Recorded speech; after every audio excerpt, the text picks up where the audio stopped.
नमस्कार। कभी सोचा है कि जब हम ऑनलाइन कोई फॉर्म भरकर सबमिट बटन दबाते हैं तो उस डेटा का होता क्या है। ये कोई जादू नहीं है, बल्कि एक पूरा का पूरा सफर है।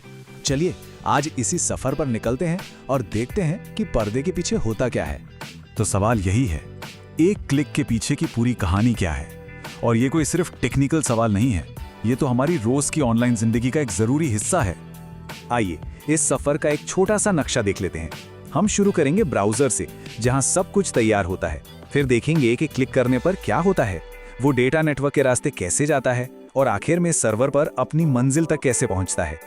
चलिए एक एक करके इन सबको समझते हैं। तो हमारे सफर का पहला पड़ाव देखिए, किसी भी ऑनलाइन एक्शन के लिए एक स्टेज, एक मंच का होना तो जरूरी है ना। इंटरनेट की दुनिया में ये मंच बनता है HTML से। तो HTML है क्या चीज? इसे किसी वेबसाइट का कंकाल समझिए। जैसे हमारे शरीर में हड्डियां हमें एक ढांचा देती हैं, बिल्कुल वैसे ही HTML किसी भी वेब पेज को उसका स्ट्रक्चर देता है कि भाई हेडिंग कहाँ होगी, पैराग्राफ कहाँ होगा और कोई तस्वीर कहाँ लगेगी। ठीक है, तो ढांचा तो तैयार हो गया, लेकिन ये अभी भी बेजान है। अब बारी है इसमें एक्शन और कह सकते हैं दिमाग डालने की। और यहीं पर एंट्री होती है जावास्क्रिप्ट की, जो इस कंकाल को चलाता है और इसमें जान डालता है। और ये जो तुलना है ना, ये पूरी तस्वीर एकदम साफ कर देती है। अगर HTML ढांचा है तो CSS उसे सुंदर बनाने वाले कपड़े हैं, उसका डिजाइन है। और जावास्क्रिप्ट वो दिमाग है जो एक्शन लेता है। जावास्क्रिप्ट ही वो असली चिंगारी है जो पेज को जिंदा करती है। जब हम कोई फॉर्म भरते हैं ना, तो जावास्क्रिप्ट एक सुपर हीरो की तरह काम करता है। ये पक्का करता है कि हमने ईमेल एड्रेस सही डाला है या नहीं। ये बटनों को क्लिक करने लायक बनाता है और वेबसाइट के मेन्यू और स्लाइडर्स को चलाने में भी यही मदद करता है। एक तरह से हमारा डिजिटल असिस्टेंट है ये।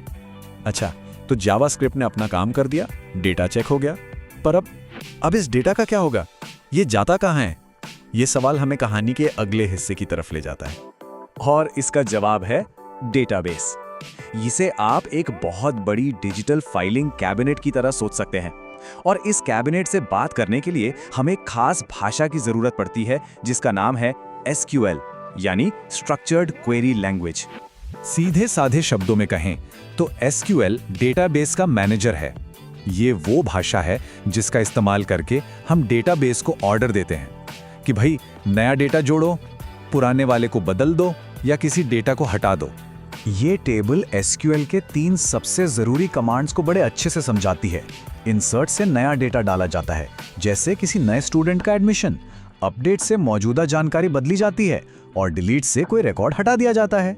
चलिए SQL कोड का एक असली उदाहरण भी देख लेते हैं। ये कमांड डेटाबेस को साफ साफ बता रहा है, स्टूडेंट्स नाम की टेबल में एक नया रिकॉर्ड डालो जिसका नाम राहुल है, उम्र 15 है और क्लास 10th है। देखा कितना आसान है। अब तक हमने ब्राउजर और सर्वर की बात कर ली, लेकिन ये दोनों एक दूसरे से बात करते कैसे हैं? इसके लिए हमें एक डिजिटल हाईवे की जरूरत पड़ती है, जिसे हम नेटवर्क कहते हैं। नेटवर्क छोटे भी हो सकते हैं और बहुत बड़े भी। हमारे घर का वाईफाई एक LAN है, मतलब लोकल एरिया नेटवर्क। और जो चीज पूरी दुनिया को जोड़ती है वो है WAN, यानी वाइड एरिया नेटवर्क। और इंटरनेट इसका सबसे बड़ा उदाहरण है। हमारा डेटा इसी WAN पर सफर करता है। लेकिन इतने बड़े इंटरनेट पर डेटा सही जगह कैसे पहुंच जाता है? इसका जवाब है IP एड्रेस। ये इंटरनेट पर हर डिवाइस का एक यूनिक पता होता है, बिल्कुल हमारे घर के पते की तरह। यही पक्का करता है कि जानकारी सही कंप्यूटर तक ही पहुंचे। तो पूरा सफर कुछ ऐसा दिखता है।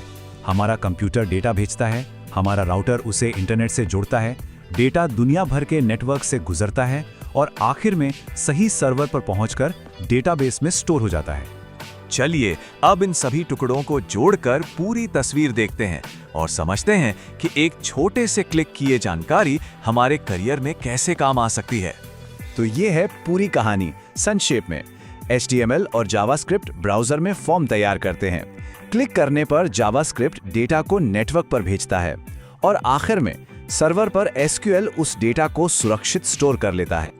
और ये सब जानना जरूरी क्यों है? क्योंकि HTML, जावास्क्रिप्ट, SQL और नेटवर्किंग की समझ ही वेब डेवलपर, सॉफ्टवेयर इंजीनियर या ऐप डेवलपर जैसे कई शानदार करियर का रास्ता खोलती है। ये आज की डिजिटल दुनिया की नींव है। तो आखिर में एक सवाल, इस सारी जानकारी के साथ क्या अब हम सिर्फ वेब के यूजर बनकर रहेंगे या फिर इसे बनाने वालों में से एक बनने के लिए तैयार हैं? ये सोचने वाली बात है।